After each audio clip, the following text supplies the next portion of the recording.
What's up, guys? It's Bobby from Bobby's Big Board once again, and today I'm breaking down my top 24 Dynasty running backs now that the 2025 NFL Draft is in the books.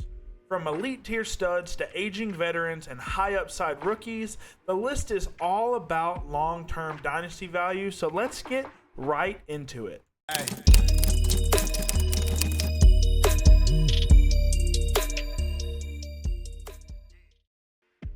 At the top of my S tier is Bijan Robinson. He's the most complete back in the NFL right now. Elite draft capital, heavy usage, and pass game involvement, and the Falcons are fully committed to feeding him. Last season, he racked up over 1,400 rushing yards, 400 receiving yards, and 15 total touchdowns, finishing as the RB4 overall. His elusiveness, power, and weekly ceiling make him one of the safest and most valuable Dynasty assets. Rounding out my S tier is Jeanty and Gibbs, arguably the most explosive weapon in the NFL today. He finishes the RB2 last season with over 1,400 rushing yards on under 300 carries, added 500 receiving yards, and scored 20 total touchdowns. Yes, he splits with Montgomery, but Gibbs gets all the high-value touches in one of the league's most run-heavy offenses. If you're chasing upside and elite weekly ceiling, there's no better back to build around than Jeanty and Gibbs. At the top of my A tier is Ashton Genty, and yeah, I know it's bold since he hasn't played a single snap in the NFL yet, but I truly believe he's a generational talent. His contact balance is elite, he's got great speed, pass catching ability, and he just put up one of the craziest college seasons ever. Nearly 400 carries, over 2,600 yards, and 29 touchdowns. The Raiders took him early in the first round, and with how thin that backfield is, he's locked in for at least 250 touches as a rookie, and if he hits as I expect, he'll be in my S tier by this time next season. Next up in my A tier is Saquon Barkley, who just had an absolutely dominant season, finishing as the RB1 overall. He carried the ball 340 times for over 2,000 rushing yards and 13 touchdowns, showing off his trademark elusiveness, speed, and pass-catching ability. The Eagles have made it clear they're going to lean on him. He's a bit older, which keeps him out of the S tier for now, but if you're contending this year, Saquon is a top 10 win-now asset. Up next in my A tier, we've got another rookie, Tvon Henderson. I know some folks are lower on him, but the film does not lie with him. He's got game-breaking speed, elite elusiveness, and power when he needs it. And on top of that, he has real pass-catching upside. Everything you want in a future RB1. He went to the Patriots in the second round, and if they use him like the Lions used Jeanty and Gibbs, I think we could see very similar production. He hasn't played a snap just yet, so I'm keeping him in the A tier for now, but his ceiling is absolutely massive. Up next in my A tier is yet another rookie, Omarion Hampton. He's the RB2 for most people in this class, and while I personally ranked Henderson just above him, I can't deny Hampton's talent. He's got elite burst, great physicality, and held up like a true workhorse in college.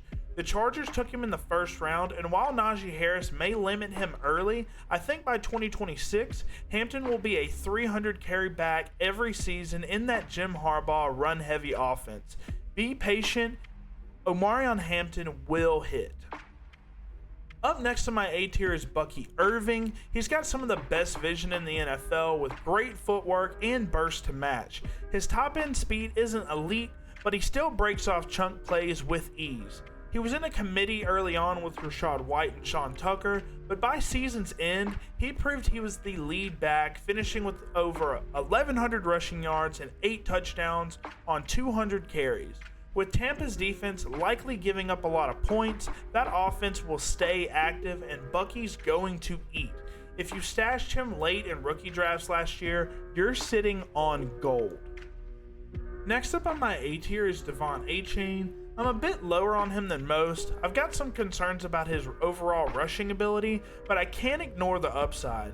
He has elite speed and serious pass-catching chops, which helps him rip off big plays even behind a shaky O-line. In 2024, he posted over 900 rushing yards, nearly 600 receiving yards, and 12 total touchdowns. finishing as the overall RB6. I do expect some regression, but he's still a high-end RB2 with RB1 upside and youth on his side. If you're not selling him at peak value like I would suggest, just hold and ride the production. Rounding off my A tier is Jonathan Taylor, still one of the most talented backs in the NFL. He's got a near perfect blend of vision, speed, and power, and while health has been a concern with him, when he's on the field, he produces. He's coming off a RB9 season with over 1,400 rushing yards, 12 touchdowns, and 300 carries. He's a true workhorse, even if he's a little older than ideal, and the Colts have no reason to stop feeding him. If you're contending, JT is exactly the kind of back that you trade for. At the top of my B tier is Josh Jacobs, who made the move to Green Bay last year and absolutely crushed it. He finishes the RB5 last season, putting up over 1,300 rushing yards and 15 touchdowns.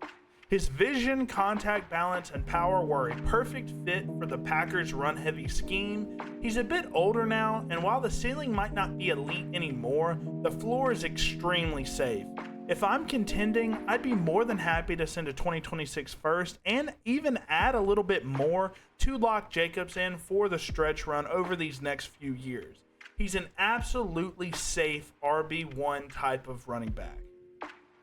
Next up in my B tier is Breece Hall. He was a fade for me last season, and like I expected, he did struggle on the ground a good bit, rushing for under 900 yards and just 5 touchdowns.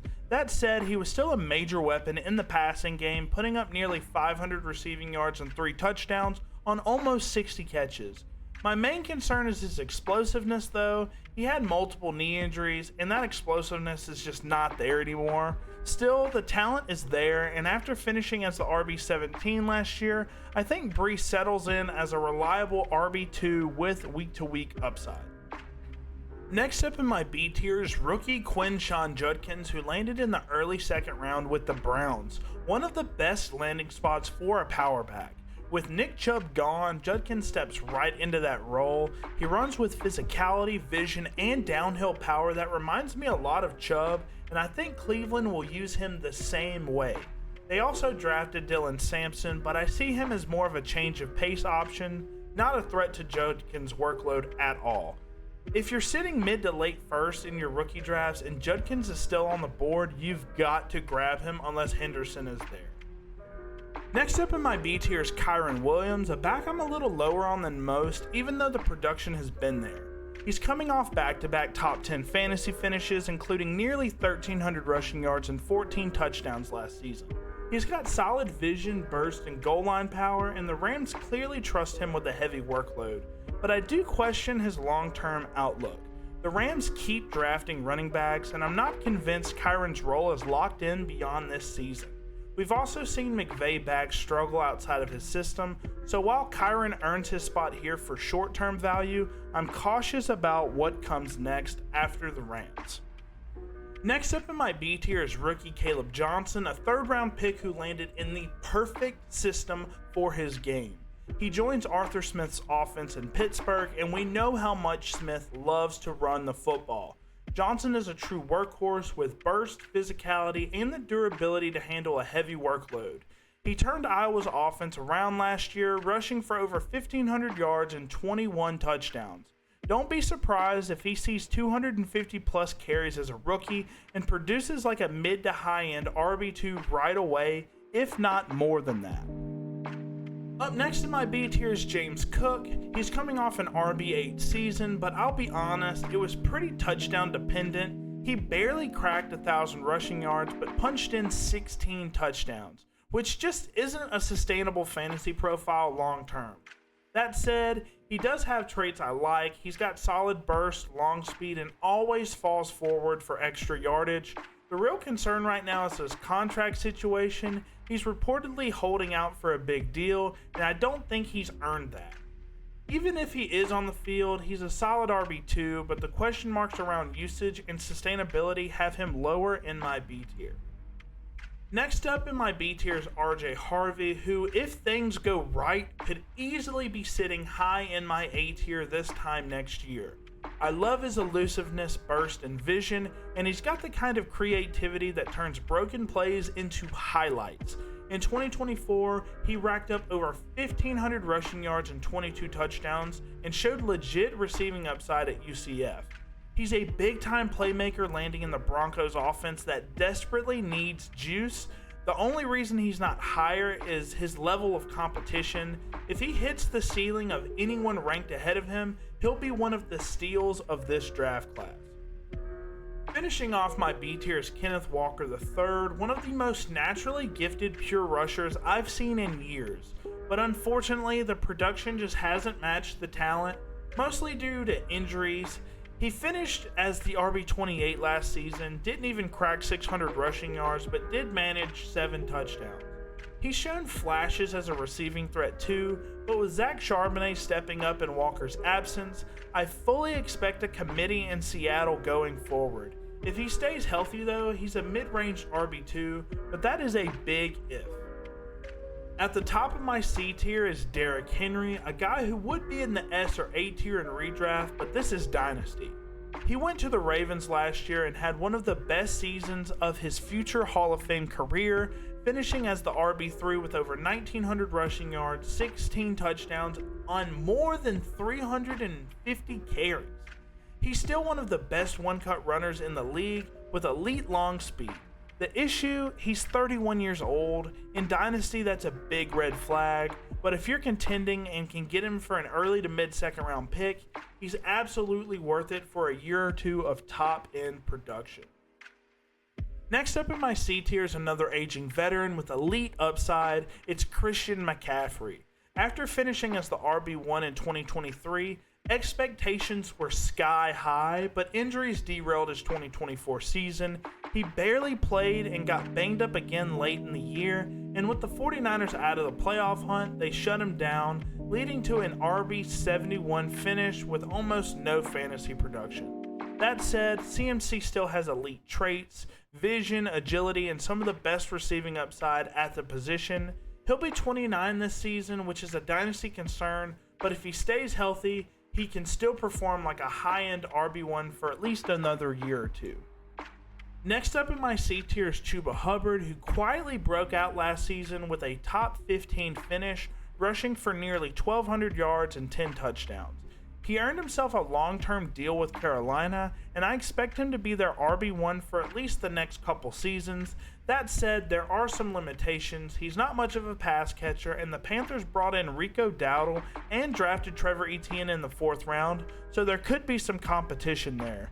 Still, if you're looking for a steady RB2 with a safe floor and limited ceiling, Chuba is a solid option.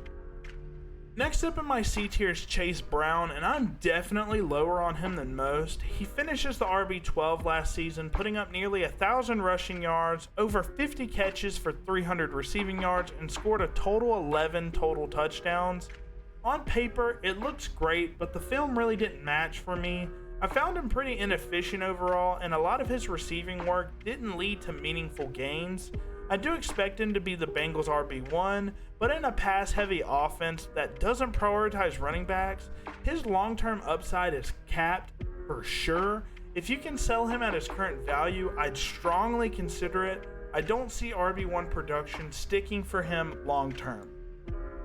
Next up in my C tier is David Montgomery. He had a solid season last year as the power back in Ben Johnson's offense, finishing as the RB18 with over 700 rushing yards and 12 touchdowns. But as I've said before, touchdown production isn't sustainable, and that's a big part of his value. With Ben Johnson now gone, I expect the Lions offense to take a slight step back, which could impact Montgomery's opportunities. He's still talented, great contact balance and power, and he should continue to handle the goal line work, but his ceiling feels capped. He's a mid to low end RB2 with all of his upside tied to touchdowns.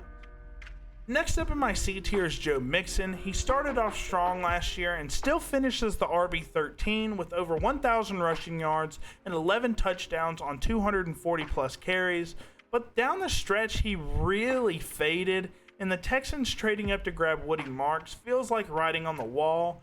Mixon's a savvy veteran with great vision and burst, but he's nearing 30, and I expect his usage to dip significantly this season. For me, that puts him lower in my dynasty rankings, even though he could still offer some short-term value as a RB2. Last on my list is a guy I didn't expect to include even a month ago. It's DeAndre Swift. I was almost certain the Bears would draft a running back with one of their second-round picks, but they didn't.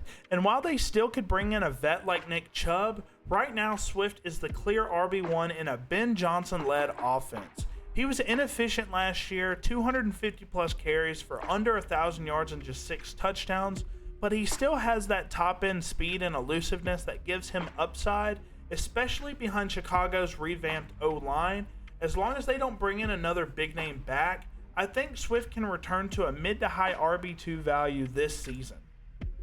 And that wraps up my top 24 Dynasty running back rankings. Let me know in the comments who I'm too high or too low on, and drop your top 5 while you're at it. Make sure to like, subscribe, and join the Bobby's Big Board Discord to keep the Dynasty talk going all off season long. Link is in the description, and as always guys, thank you for watching. Hey.